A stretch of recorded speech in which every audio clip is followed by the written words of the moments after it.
এই যে তোমাকে বাজার থেকে যা যা আনতে বলেছি সব মনে আছে তো? মনে থাকবে কি থাকবে না জানি না, তাই আমি কাগজে একটা ফর্দ বানিয়ে নিয়েছি। গোপাল দাদা, পুটির মায়ের দাঁতের যন্ত্রণাটা আরো বেড়েছে। কাল সারা রাত যন্ত্রণায় ছটফট করেছে। আমাদের বৈদ্যমশাই দাঁতের শল্য চিকিৎসা শিখতেই বাইরে গেছেন, আজকের মধ্যেই আশা করি চলে আসবেন। কিন্তু ও যে আর পারছে না। শোনো, তুমি একটা তুলোর মধ্যে লবঙ্গ তেল দিয়ে পুটির মায়ের যে দাঁতে ব্যথা হচ্ছে তার গোড়ায় রাখো। বৈদ্যমশাই এলে আমি তোমাদের বাড়িতে যেতে বলছি। আচ্ছা গোপাল দাদা। যাই, বাজার থেকে চটপট ঘুরে আসি, এরপর আবার রাজসভায় যেতে হবে।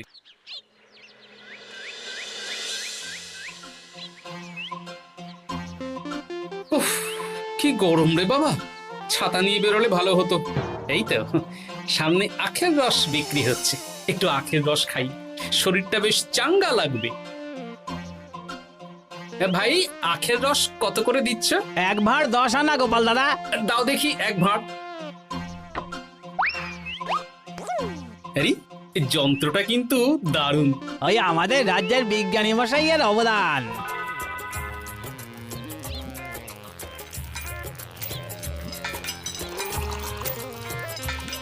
এই নাও গোপাল দাদা।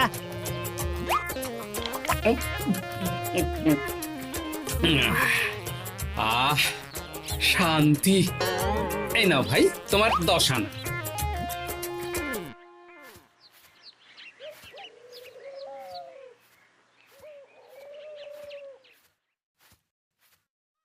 কি রাজবৈদ্য, এই ফিরছ নাকি?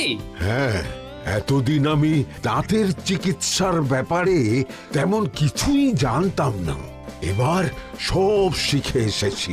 ভালোই করেছো, তুমি একেবারে প্রথম রোগীকে দেখে তারপর রাজসভায় এসো। প্রথম রোগী? পুটির মা গো, কালকে সারা রাত যন্ত্রণায় ঘুমোতে পারেনি। আরে আর বলো না, কদিন আগেই পুঁটির মাকে নিয়ে পুঁটির বাবা আমাদের বাড়িতে এসেছিল।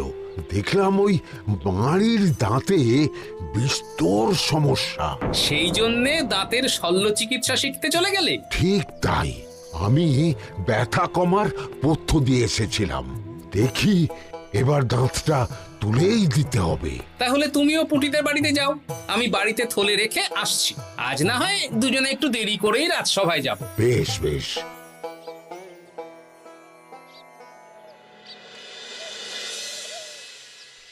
দেখুন মহারাজ, দেখুন আজকে রাজবৈদ্য আসেনি, আর ওদিকে গোপালও ডুব দিয়েছে।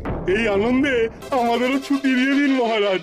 কি আনন্দে? এই গরমে বাড়ি বসে একটু আমপানার শরবত খাবো আর ঘুমবো। রাজ্যের সেনাপতি যদি বিশ্রামের কথা বলি, তাহলে আমার আর কিছুই বলার নেই।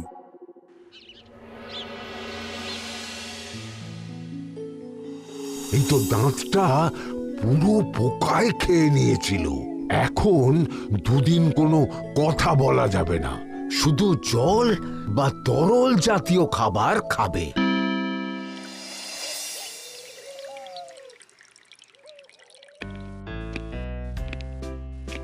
ওই তো গোপাল আর রাজবৈদ্য দুজনে একসাথে রাজসভায় ঢুকছে।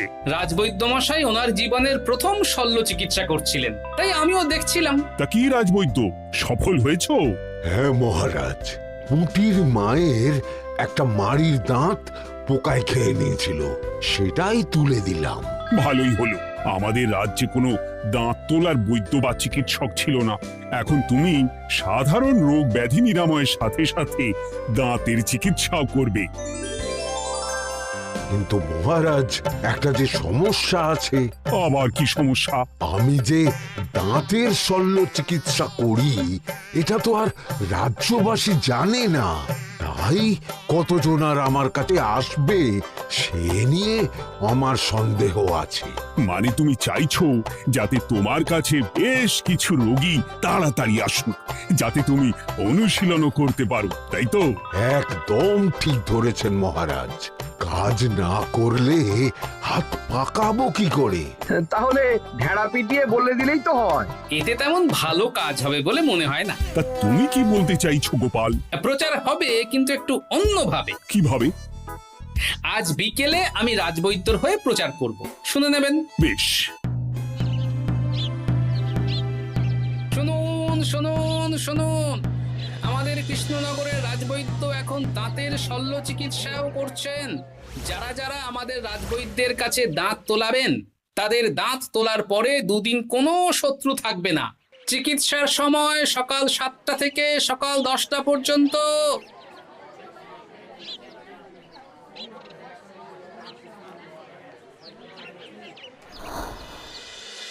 এসব তুমি কি উল্টো পাল্টা কথা বলছো গোপাল? উল্টো পাল্টা না, আপনি দেখুন না আপনার বাড়িতে লোকজন আসে কিনা। আর কেউ যদি জিজ্ঞাসা করে যে এই রকম প্রচারের কারণটা কি, তাহলে বলবেন রাজসভায় আমার সাথে কথা বলতে আমি বুঝিয়ে দেব। বেশ।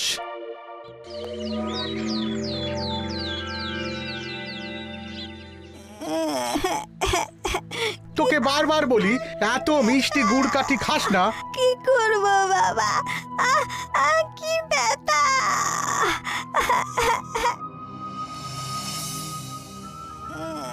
বাড়ি আছেন নাকি বৈদ্যমশাই? হ্যাঁ, আছি আছি। এই আমার ছেলেটার না দাঁতে খুব ব্যথা দুদিন ধরে। দেখছি। তা আপনাকে তো এই রাজ্যে আগে দেখিনি। আমি পাশের রাজ্য থেকে আসছি। শুনলাম আপনার কাছে দাঁতের শল্য চিকিৎসা করালে আগামী দুদিন কোনো শত্রু থাকবে না। ঠিকই শুনেছেন। বেশ, তাহলে বলুন কেন থাকবে না? আগে চিকিৎসাটা করি, তারপর বলছি।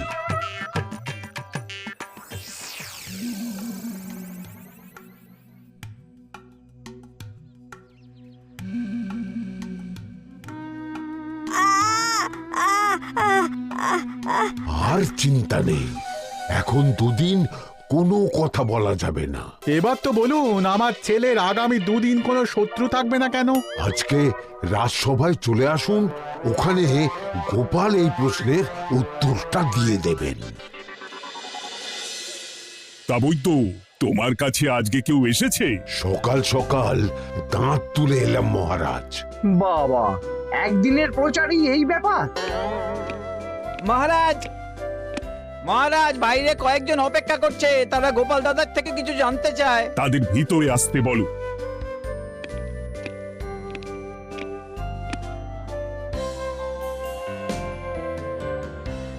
আজ আমার ছেলে বৈদ্যমশাইয়ের কাছে একটা দাঁত তুলিয়েছে। আমি জানতে চাই প্রচার অনুযায়ী আমার ছেলের নাকি আগামী দুদিন কোনো শত্রু থাকবে না, সেটা কেন বলা হয়েছে? বলতে পারি, কিন্তু কথা দিতে হবে এই কারণটা বাইরে আর কাউকে বলা যাবে না। বেশ, বলবো না। বাংলায় একটা প্রবাদ আছে, বোবার শত্রু নেই। মানুষ সাধারণত কথার বিনিময়ে মতবিরোধ, বিবাদ বা শত্রুতা করে। যে ব্যক্তি কথা বলতে পারে না, তাই তার সঙ্গে কথা বলে মতবিরোধ হওয়ার কোনো সুযোগই নেই। মানে যার যার দাঁত তোলা হবে তারা তো আগামী দুদিন কথা বলতে পারবে না। আর কথা না বললে কোনো বিবাদ হওয়ার ব্যাপার নেই। আর বিবাদ না হলে কারো সাথে শত্রুতাও হবে না। কি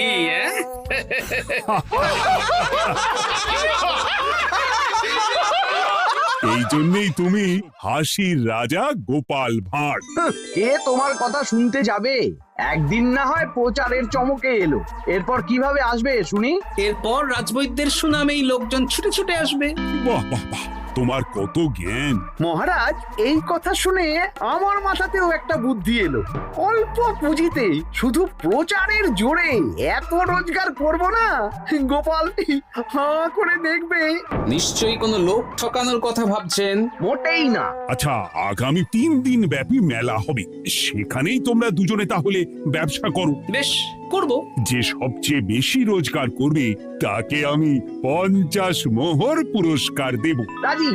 মেলার শেষে আমার প্রশংসায় পঞ্চমুখ হবেন সবাই, দেখে নেবেন।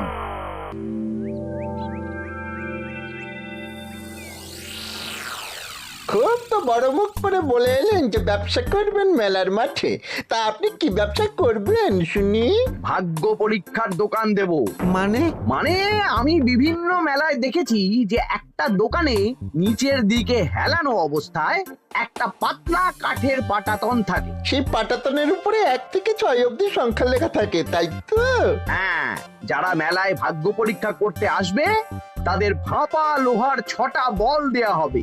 যদি ওই 6টা বলই 6 নম্বর লেখা খোপের মধ্যে ঢোকাতে পারে তাহলে প্রথম পুরস্কার পাবে। আমিও ওটারই দোকান দেব, কিন্তু শুধুমাত্র একটাই পুরস্কার থাকবে। 6টা বল 6 নম্বর খোপের মধ্যে ফেলে কেউ যদি 36 করতে পারে তাহলে সে পাবে 100 মোহর উপহার। আরে খেলার জন্য কত মোহর লাগবে? 1 মোহর। আপনি কিন্তু জেনে বুঝে বিপদ ডেকে আনছেন। একজন কেউ ফেলে দিলেই আপনার হাত থেকে 100 মোহর ফসকে যাবে। আরে মেলার ভিড়ে যদি আপনি পুরস্কার না দেন তাহলে জনতার একটা মারও ফসকাবে না। আরে সেই জন্যই তো তোদের পোষা। তোদের মধ্যে যে কোনো একজন ওই কাঠের পাটাতনের নিচে লুকিয়ে থাকবি। যখনই দেখবো কেউ 36 করে ফেলছে আমি গলা খাকড়াবো আর তোরা কাঠের পাটাতনটা হালকা করে নিচ থেকে নাড়িয়ে দিবি। এটা তো দারুণ বুদ্ধি। কি বলছো গোপাল, তুমি আখের রসের দোকান দেবে? হ্যাঁ, এই গরমে আখের রসের বেশ চাহিদা। তোমার বানানো ওই যন্ত্রের চাকা ঘোরাবো আর আমার ভাগ্যের চাকা ঘুরবে। সে ঠিক আছে, আমার কয়েকটা যন্ত্র বানানোই আছে।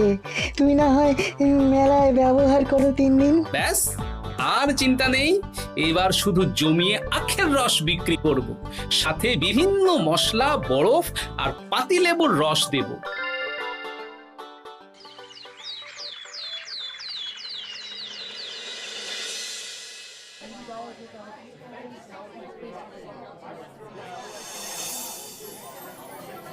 এই দোকানের পানীয় খেয়ে মন হবে বশ।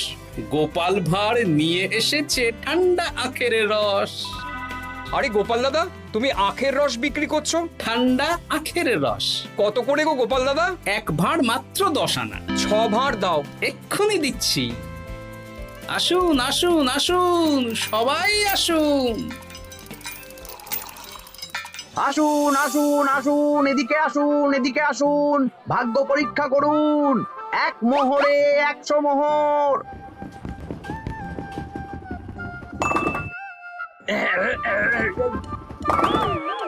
ভাগ্য পরীক্ষা করুন। মন্ত্রী মশাই বলেন কি 1 মোহরে 100? তুমিও ভাগ্য পরীক্ষা করাবে নাকি? একবার বাজিয়ে দেখতে দোষ কি? দাও, আখের রস খেয়ে বরং চলে যাই। এই তো হয়ে এসেছে। এই নাও, ধরো।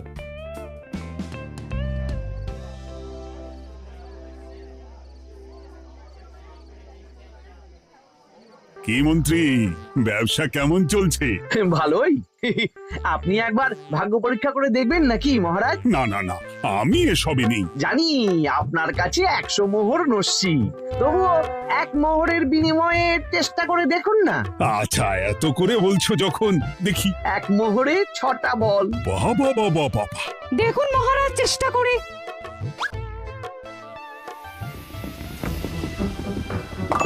এই তো একটা 6 পড়েছে, আবার চেষ্টা করুন। জয় মা জয় মা, আবার 6। সাবাস। দেখুন হয়ে যেতে পারে, আর তো মাত্র 4টে বাকি। দেখি তৃতীয়টা। আরে পাস, আবার 6। নিন খেলুন।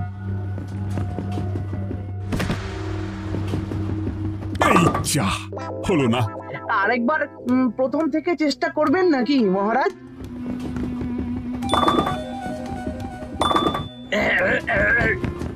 না, এবারেও হলো না। 2 মোহর জলে। অন্য সব জায়গায় বাকি সংখ্যাতেও পুরস্কার থাকে, আপনার এখানে নেই কেন? আমার এখানে ধামাকা পুরস্কার, তাই বাকি আর কিছু রাখিনি। 36 করতে পারলেই 100 মোহর। এই নাও মন্ত্রী, 2 মোহর।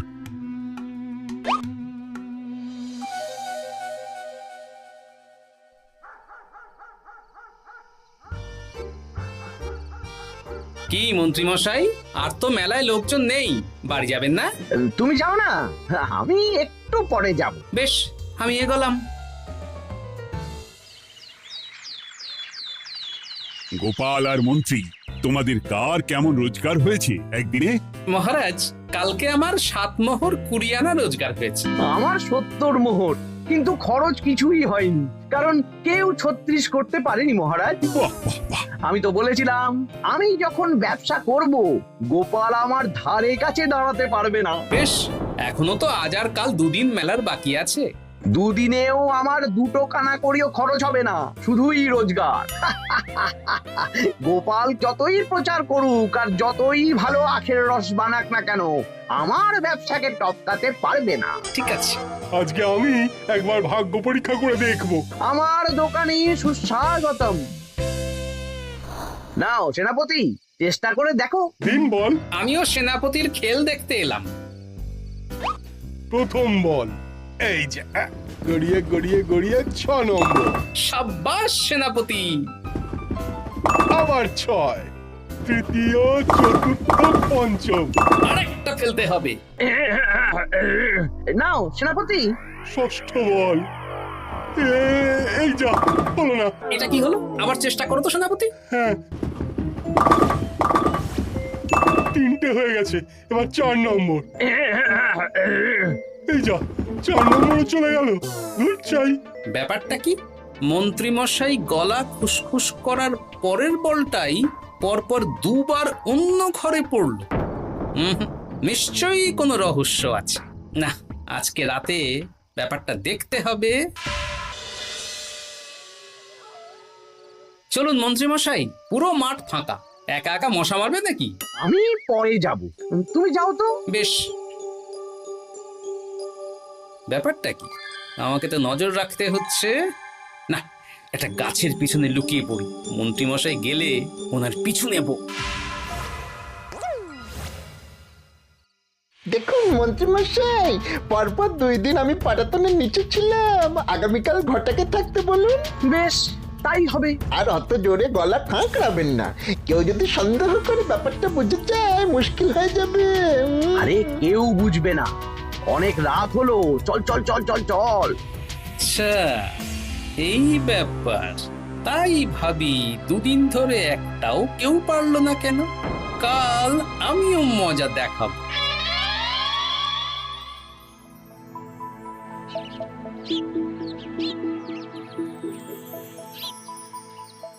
বাবা চলে এসেছেন দেখছি।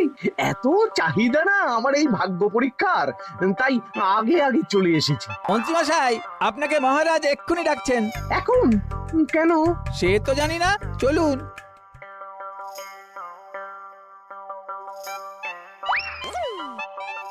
এই বেটা ঘটা, এবার বেরো। এ কি গোপাল দাদা, তুমি? হ্যাঁ আমি। খুব চালাক ভেবেছিস না? মন্ত্রী মশাইয়ের খেলা আজকে শেষ। প্রহরী, একে ধরে নিয়ে যাও।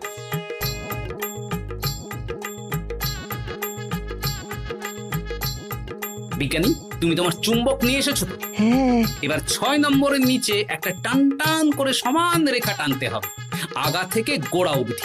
তুমি তো সব সকালে বুঝিয়েই দিয়েছো, দাঁড়াও দাগটা টেনে নি। একদম 6 নম্বর খোপ অবধি যাচ্ছে, সেই অনুযায়ী টান টান করে দাগ টানো। টানছি, তুমি বাইরে নজর রাখো। নজর রাখছি। কাজ হয়ে গেছে, তুমি একবার অনুশীলন করে দেখে নাও। হ্যাঁ দেখছি। শুরু করো। শুরু করছি। একদম পাক্কা আছে।